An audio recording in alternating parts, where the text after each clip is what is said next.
Olá a todos, estamos mais em Money Talks. Dessa vez estamos conversando com Arthur Vilela Ferreira, coautor do recém-lançado livro Nem Negacionismo, Nem Apocalipse, que oferece uma perspectiva econômica para a questão ambiental e também, podemos dizer o contrário, uma perspectiva ambiental para a economia.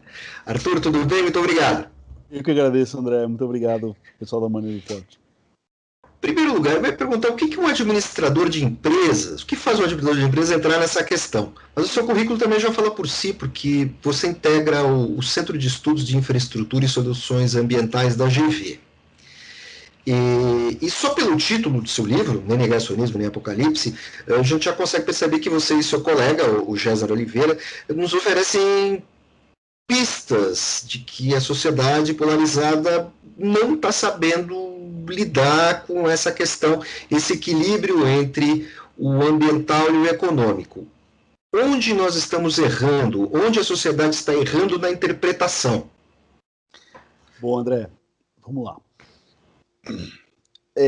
Eu acho que, primeiro, como eu cheguei até aqui. Na graduação, em administração, você tem um instrumento que chama área de concentração, que de toda a administração é um campo bastante amplo, né? Tem o pessoal de finanças, marketing, recursos humanos, e cada uma dessas, lá na FGV aqui em São Paulo, é uma área de concentração. Então, cada aluno tem que escolher uma dessas áreas para fazer um número maior de disciplinas eletivas e, como o próprio nome diz, se focar ou se concentrar nela. E quando eu estava na faculdade, eu escolhi sustentabilidade e meio ambiente. No final da faculdade, no meu último semestre, eu fiz uma matéria de economia do meio ambiente com o professor Gésner Oliveira. Então, depois acabamos ficando bastante próximos, a gente trabalha junto com consultoria. Ele me chamou para o centro de estudos, do centro de o grupo de estudos de infraestrutura e soluções ambientais da GV. E a gente acabou agora lançando esse livro juntos. A ideia do nome, Nem Negacionismo, Nem Apocalipse, André, é buscar um livro que chame a ação. Porque a gente vê tanto o negacionismo quanto o apocalipse como dois lados de uma mesma moeda, que é a inação.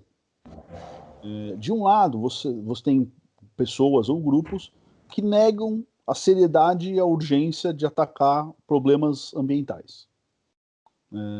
E essas pessoas falam, não existe problema, não tem nada para ser feito. O que é bastante sério. E do outro lado, você tem pessoas que falam, o mundo vai acabar e já era, vamos todos morrer. E essa abordagem, já está mais do que provado, também gera inação. A humanidade, desde o final dos anos 60, tem utilizado anualmente mais recursos naturais, ou tem uma pegada ecológica maior do que a capacidade de carga do planeta, ou seja, a quantidade de bens que a natureza produz nesse mesmo período de um ano. Então a gente até brinca que a gente está desde o final dos anos 60 no cheque especial ambiental, no vermelho ambiental. E aí, esse paralelo do cheque especial ambiental, ele é muito bom porque é a mesma questão de um orçamento. Os problemas vão se compondo com o tempo. Então, se uma pessoa, uma casa, uma família ou uma empresa operam no vermelho, quanto mais tempo você está no vermelho, pior a situação. Você começa a acumular juros, começa a acumular dívidas e no fim aquele negócio vira uma bola de neve. Os desafios ambientais são bastante semelhantes. Então, conforme você opera vários anos emitindo mais carbono, por exemplo, que é um assunto que está em voga ultimamente, emitindo mais carbono do que a Terra consegue absorver em um ano, o problema vai se acumulando. Então você tem um acúmulo na atmosfera e o problema cresce exponencialmente. A mesma coisa para outros grandes desafios, como perda de biodiversidade. Você começa a ter muitas extinções, os animais que se alimentavam daquelas espécies extintas também vão ser extintos, e os problemas se acumulam. Então, o que a gente está vendo é que a sociedade, os problemas ambientais estão aparecendo e estão crescendo, portanto, também está crescendo a preocupação de diversos segmentos da sociedade e, infelizmente, as empresas e os mercados financeiros estão reagindo, vamos dizer, agindo de forma reativa, né? Então, estão recebendo os inputs e tendo que tomar decisões, às vezes sem estar preparados para colocar nos seus processos decisórios questões ambientais. Você afirmou há pouco que o Brasil tem uma oportunidade de ouro para crescer de modo sustentável. Como fazer isso? Né? Porque você tem aquela questão que a gente estava conversando no início, antes de começar a gravar, que você estava falando de investidores que estavam com aquela visão polarizada. Né?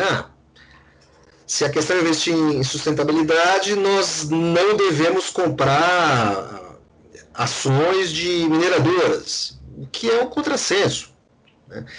Como é que a gente pode lidar com essa questão? Como é que você pode dar essa pista para o nosso ouvinte?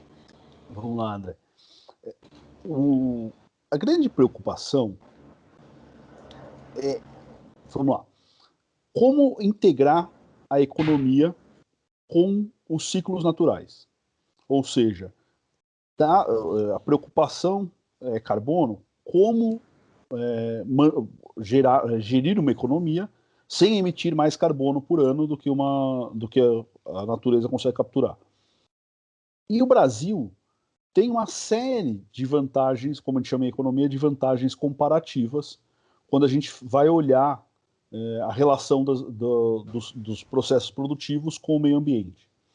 Né? O Brasil é um país com uma matriz energética extremamente limpa, tem poucas economias do nosso tamanho, talvez Canadá e algumas um pouco menores, Islândia, por exemplo, Costa Rica, que tem matrizes energéticas mais limpas, mas o Brasil por tamanho, é incomparável. O Brasil possui áreas de biomas nativos, matas nativas, extremamente diversos, extremamente valiosos e que contribuem tanto localmente quanto globalmente com os chamados serviços ecossistêmicos. E tem alguns desafios. Né? O maior deles, sem dúvida, desmatamento, e principalmente desmatamento ilegal, grilagem de terras, que são atividades com altíssimo impacto ambiental e baixíssimo retorno. Então, isso, apesar de ser um grande problema para agora, também é uma ótima oportunidade. Porque quer dizer que, enquanto os outros países fazer uma transição para uma economia sustentável em outros países, na Europa, nos Estados Unidos ou na China, significa reduzir a oferta de energia, fechar usinas térmicas para ter que investir em outras atividades que requerem investimentos gigantescos.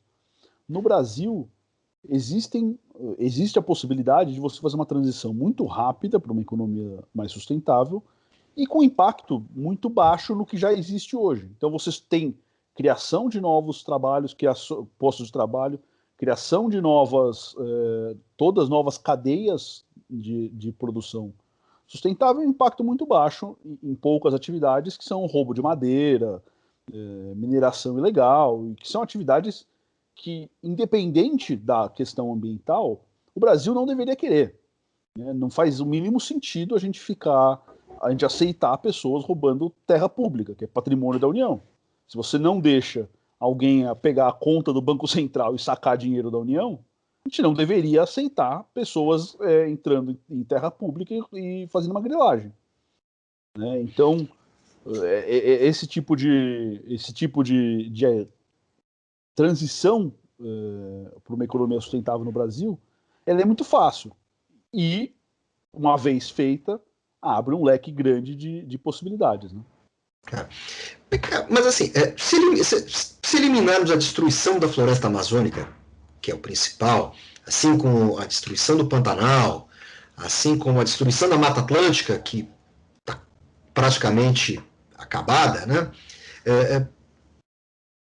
Nós afetamos os nossos ganhos agrícolas ou não acontece nada com a produtividade agrícola do Brasil? Não acontece nada. Se você acabar com o desmatamento ilegal, não acontece nada. As únicas atividades que vão sofrer são essas que eu falei: roubo de terra e venda de madeira ilegal. E mineração ilegal. E abertura de pastagem. Mas essa abertura de pastagem, o impacto dela é muito baixo na produtividade do Brasil, do país Brasil. O Brasil tem áreas muito grandes, o Brasil tem grandes áreas de terras devolutas e de pastagens degradadas que podem ser recuperadas e transformadas em lavoura. O Brasil, apesar de ter alguns grupos de produtores que já são exemplo em uso de tecnologia e em adoção de tecnologia, o Brasil ainda pode passar por um processo de intensificação nas áreas que já são abertas. Então a gente tem capacidade de dobrar a produção agrícola do Brasil na área que a gente tem. E o que a gente está falando, se você olha, você tem grandes produtores extremamente sustentáveis, olhando no caso da pecuária, com 4,5, 5 cabeças de gado por hectare. A média do país é perto de 1,5 cabeça de gado por hectare. Então, se tem alguém produzindo 5 e a média é 1,5, tem muita gente produzindo abaixo disso. Tem muita gente produzindo errado. Exatamente, tem muita gente produzindo errado. Então, o simples processo de adoção de tecnologia e de intensificação permitiria, o Brasil vai permitir, eu acredito nisso, vai permitir que o Brasil dobre a produção agrícola sem aumentar a área nem de lavoura nem de pasto. E sem cair naquela produção industrial, modelo americano de gado confinado, alto estresse, e que também é muito poluente, né? No caso do Brasil, nós não temos esse problema. Exato. O Brasil já você começa a ver o crescimento, por exemplo, do plano ABC, né, do plano de agricultura de baixo carbono, as integrações todas, né, integração lavoura-pecuária, integração lavoura-pecuária-floresta, que são formas de produzir onde você diversifica para o produtor, o que traz ganhos não só ambientais, porque você aproxima o seu modo de produção do que é natural para aquelas plantas ou para aquelas espécies animais, mas além disso ainda diminui o risco, né? Porque a hora que você pega a monocultura tem um risco de quebra de safra muito maior do que você ter diversas fontes de renda na mesma propriedade. Então você pode pegar, por exemplo, a carne carbono neutro lá do protocolo da Embrapa com a Marfrig, que tem carne, a mesma propriedade está produzindo madeira. Por que a cadeia do agro não incorpora? O que falta para a cadeia do agro não incorporar isso? É falta de vontade política? É preguiça? É falta de planejamento? É falta de informação? Quem é que deve dar o start nesse processo? Tirando o governo, é lógico, né? Que elo da cadeia deve começar? É mais fácil começar a tratar disso? Tornaria mais fácil? É a indústria? É o produtor? É a associação de produtores? É o fornecedor de insumo? Quem é que, de uma maneira mais fácil e mais, digamos assim, orgânica, mais natural, poderia começar a fazer isso? Porque senão fica aquela conversa, né? A Embrapa tem planos maravilhosos. Você citou ali do plano da Embrapa de manejo, como é que é o... Carne carbono neutro? Não, o outro. Plano ABC. Né, que o de manuseio de lavoura e floresta. O ILPF, Integração Lavoura, Pecuária e Floresta. Pois é, e a impressão que eu tenho, esse plano eu conheço ele no mínimo há uns 7 anos, e isso não está introjetado na sociedade, isso não é uma coisa que é discutida abertamente, porque, desculpe, sou um leigo, me parece que não é tão aproveitado. O que falta? Vamos lá, André. Tem um problema muito grande. Quando a gente está falando, isso aí não é exclusivo do agronegócio, não é exclusivo do Brasil. Quando a gente fala de desafios ambientais, eles surgem do fato de que várias cadeias estão construídas em cima de falhas de mercado. Geralmente, trazido para a parte de teoria econômica, geralmente são externalidades. Ou seja, uma parte do custo daquela cadeia está sobrecaindo sobre alguém que não faz parte da cadeia. Um exemplo clássico é quando alguém dirige um carro, essa pessoa quis dirigir o carro, pagou o custo, comprou gasolina, pagou o custo da cadeia da gasolina, mas não tem ninguém, o vizinho dela, que não está nessa cadeia, não decidiu participar dela, está respirando ar mais sujo. Ou a pessoa do outro lado do mundo está tendo uma maior concentração de CO2 na atmosfera. Isso é uma externalidade. Então, como essa parte é muito difícil você mudar, porque uma parte do custo não está dentro da cadeia. É como a cadeia do PET. A cadeia da garrafa PET. Exatamente. Alguém paga pela garrafa PET estar no lixão ou está flutuando no rio. Exatamente. Ou está batendo na beira da praia. Exatamente. Esse é um ótimo exemplo. Então, e essas cadeias são cadeias globais e cadeias enormes. Né? Você não dá cavalo de pau no Titanic.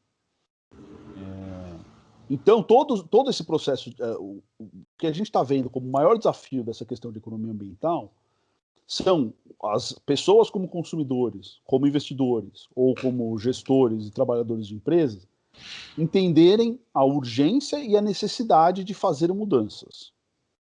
Então chegar e falar, não dá para ficar como está, a gente está consumindo 1,7 consumindo recursos naturais equivalentes a 1,7 planeta, a gente não tem 1,7 planeta. A gente vai ter que mudar todas as cadeias. Então, fica muito apontação de dedo, o Brasil desmata, mas a Alemanha queima carvão, não importa, o desmatamento ou a queima de carvão, ambos vão ter que mudar. Não é o agro, ou a indústria, ou os serviços. Então, a gente vai ter que mudar tudo um pouco. E esse é um ponto que começa a bater no viés do status quo, que faz 20 anos que eu estou fazendo assim, faz 30 anos, faz 5 gerações que eu estou fazendo assim. Por que mudar? Tá. Agora em português.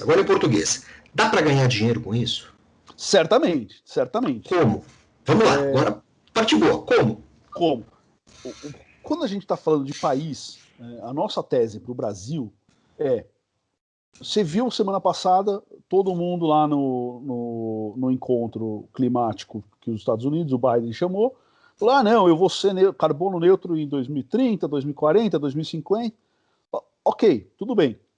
O que o Brasil pode fazer? O Brasil pode diminuir imensamente, como a gente falou lá no começo, a um custo muito baixo, de uma forma muito fácil, o seu impacto ambiental, e a partir daí se posicionar como fornecedor de solução. Porque tá todo mundo falando que vai ser carbono neutro daqui a 10 anos, 15 anos ou 20 anos, e não tem a mínima noção de como vai fazer isso. A gente pode chegar num ponto que virar e falar para os nossos amigos chineses, falar, você tem a meta de redução de carbono, coloca isso na sua cadeia. Quando você vai olhar de quem que você vai comprar soja, você pode comprar do Brasil ou dos Estados Unidos, só que a soja dos Estados Unidos tem 4 ou 5 vezes mais emissão por saca do que a brasileira. Então, se você comprar do Brasil, você pode pagar o dobro do preço, que ainda vai compensar, porque você não vai precisar você não vai precisar reduzir suas emissões, você não vai precisar fechar tão rápido as suas térmicas, ou não vai precisar comprar crédito de carbono. Meu caro Arthur, muito obrigado. Eu acho que o seu trabalho do Gessner ele é importante, deve ser divulgado, não só em Money Report, mas em todas as plataformas. Eu acho que você está numa luta aí que não é inglória, muito pelo contrário, é uma luta importantíssima para explicar para as pessoas economicamente o que elas estão perdendo. Meu caro, até a próxima. Muito obrigado, André. Muito obrigado.